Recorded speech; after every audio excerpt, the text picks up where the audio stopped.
Fini le ciel bleu. Lorsque nous sortons le nez du mobil-home, nous sommes accueillis par une pluie bien intense. L'étape prévue jusqu'aux Zézis dépasse les 20 km. Est-ce raisonnable de marcher si longtemps sous la pluie? Nous cherchons une solution pour la raccourcir et c'est la SNCF qui va nous venir en aide. Il existe une ligne qui nous permet de rejoindre le Bug qui se situe à la moitié du chemin. Et encore mieux, un train que nous allons pouvoir prendre car les horaires correspondent. Que demander de plus ?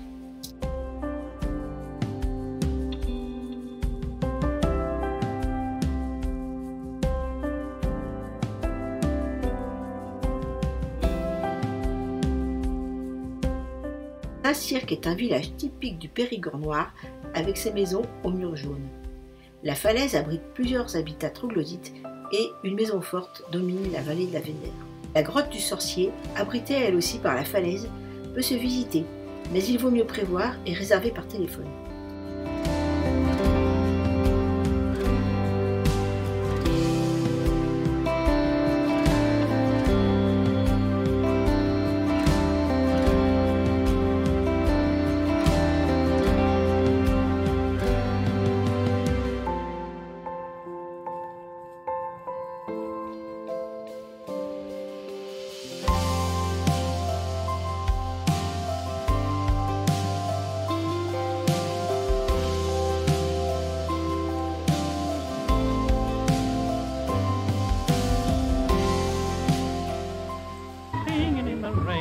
Just singing in the rain, what a glorious feeling, I'm happy again.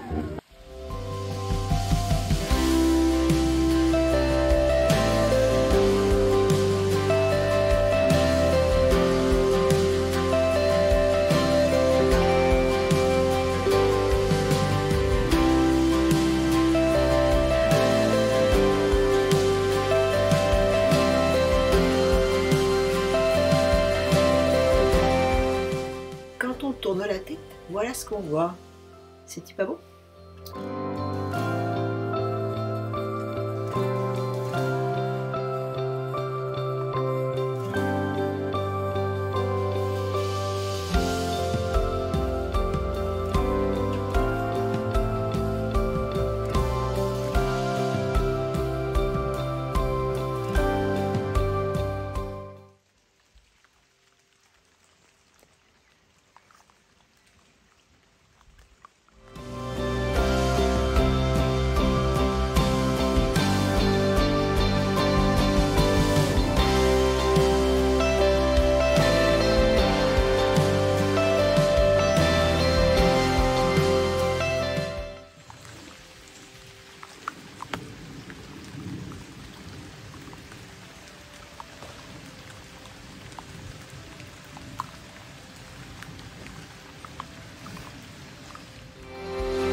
Reconnue patrimoine mondial de l'UNESCO, la commune des Zézis de Taillac, située au creux de la vallée de la Vézère, est la capitale mondiale de la préhistoire.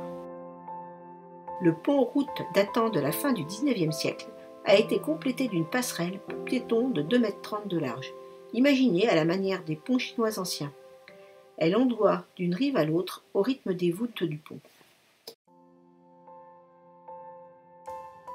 Symbole du village des Zézis à travers le monde entier, l'homme primitif de Paul Dardet a été inauguré en 1931.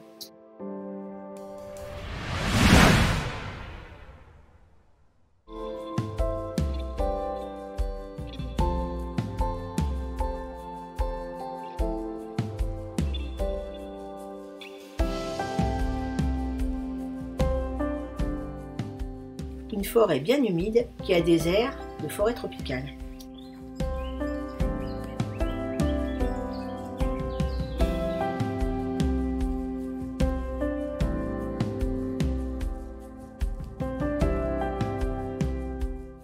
Voici comment utiliser le filtre Bifree.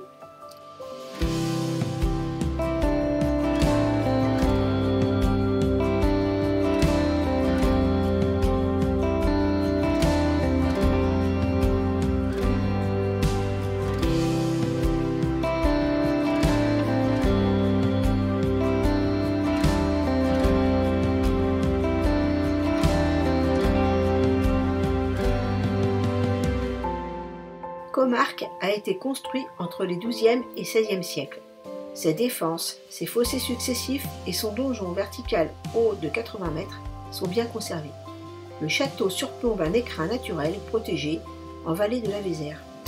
Le château de Lossel fait face à celui de Comarque.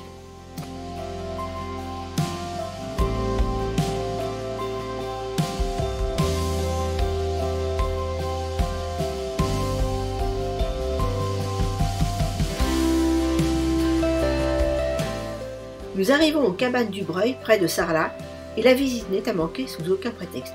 Ces cabanes en pierre sèche, dont l'origine reste mystérieuse, présentent une architecture remarquable. Elles ont servi d'habitat rural aux bénédictins de Sarlat, presque jusqu'au milieu du XVe siècle, puis devinrent ensuite des ateliers artisanaux. Depuis 1950, elles sont conservées au sein d'une ferme familiale. Elles ont servi de décor à plusieurs films, La Belle au bois dormant, Jacques le Croquant et Les Misérables.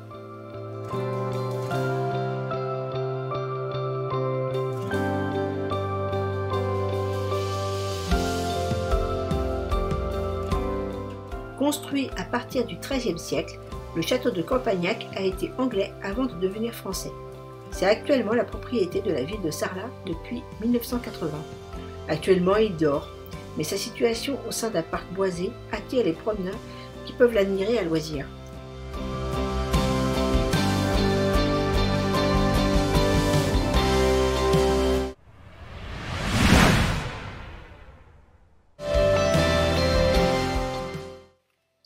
Nous sommes à la moitié du voyage entre Arcachon et la Canongue et nous nous octroyons une journée de récupération. Cependant, il n'est pas question de rester dormir toute la journée. Sarlat est une ville pleine de charme qui ne demande qu'à être découverte.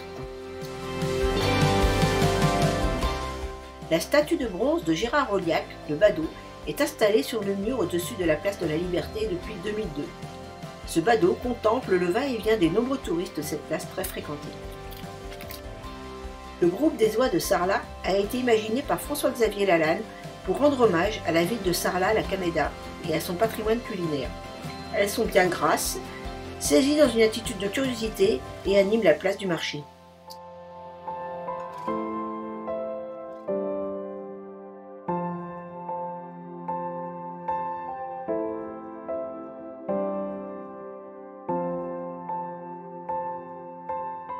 Et pour la première visite, nous avons choisi l'ascenseur panoramique de Sarlat, qui est caché dans le clocher de l'ancienne église Sainte-Marie au cœur de la cité médiévale. Ce belvédère est l'endroit idéal pour observer les toits de Lauze et tous les bâtiments connus de Sarlat.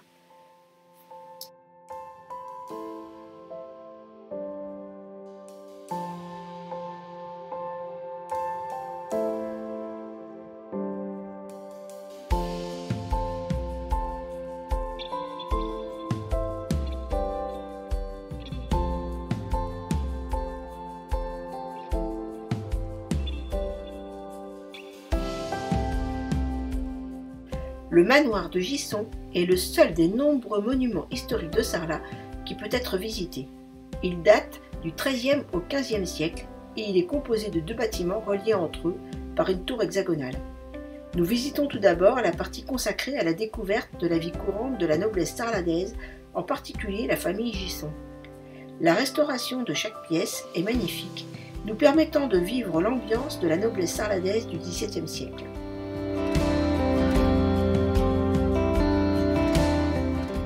Puis nous accédons aux caves voûtées qui abritent un cabinet de curiosités. Ces ancêtres des musées ont été très à la mode chez les notables à la fin de la Renaissance. Nous y trouvons plein d'objets assez hétéroclites, ramenés par les explorateurs et les navigateurs au cours des XVIIe et XVIIIe siècles.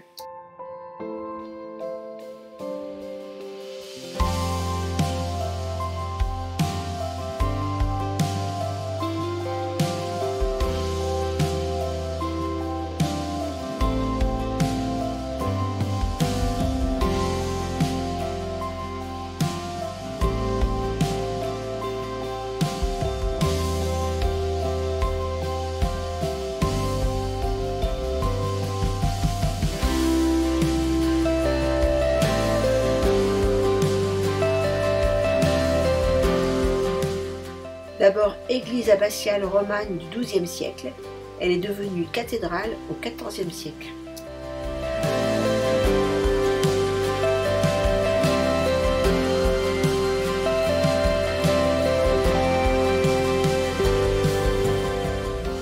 La lanterne des morts de Sarlat a été probablement construite dans le dernier tiers du XIIe siècle dans le cimetière Saint-Benoît derrière le chevet de la cathédrale Saint-Sacerdoce.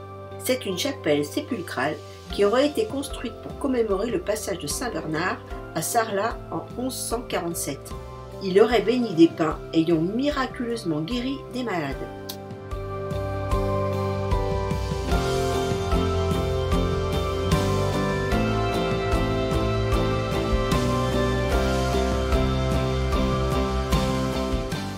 Visiter, manger, dormir, une super journée de récupération à Sarlat.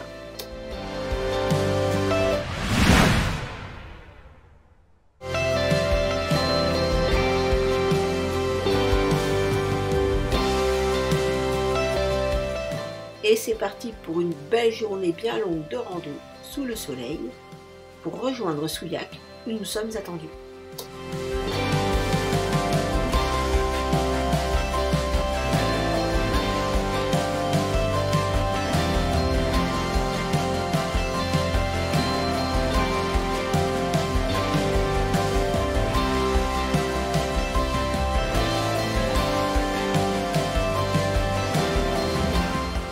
C'est tellement beau les coquelicots.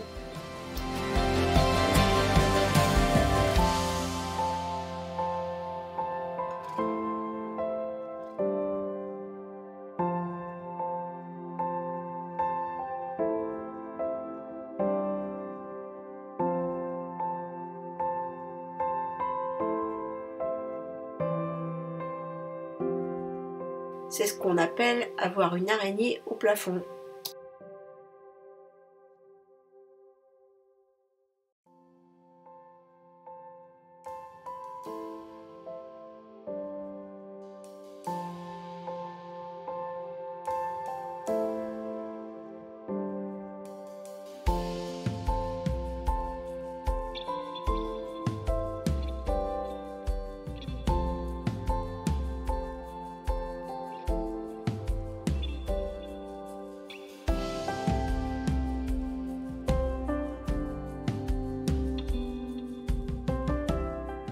Lors de notre avancée, nous voyons au loin le château de Palluel, qui est un édifice du XVe siècle, situé à 2 km de Saint-Vincent-de-Palluel et à 5 km de Sarlat.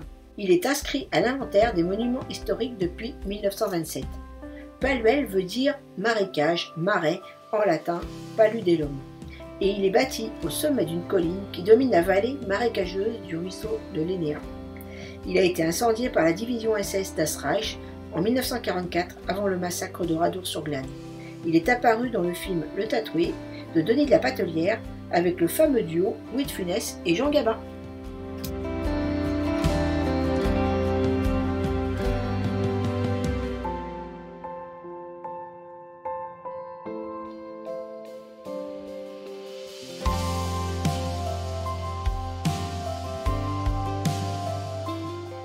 Coucou les amis des blaireaux.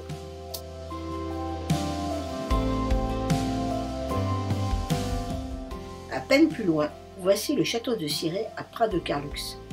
C'est un bâtiment en partie du XVe siècle. Il a une grosse tour ronde découronnée et une autre tour coiffée en poivrier. À son angle, il existe une tourelle carrée en porte-à-faux et une autre tourelle ronde. Cirey, capitaine huguenot, a poursuivi les papistes jusqu'à sa pendaison à Sarlat en 1576.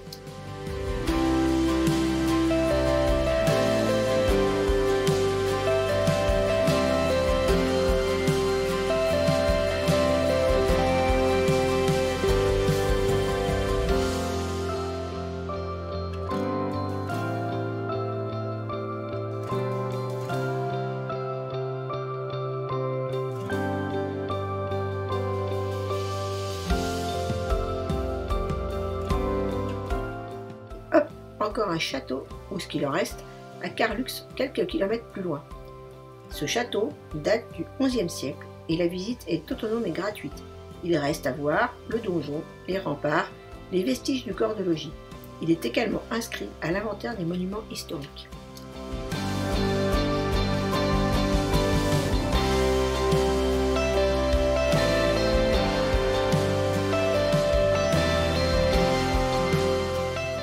Et à Carlux, on s'est même offert des gourmandises.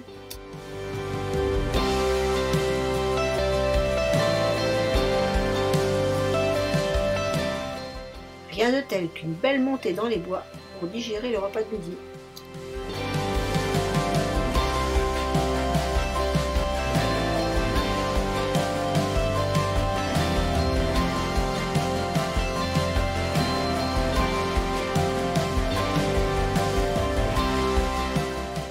Changement de région et de département.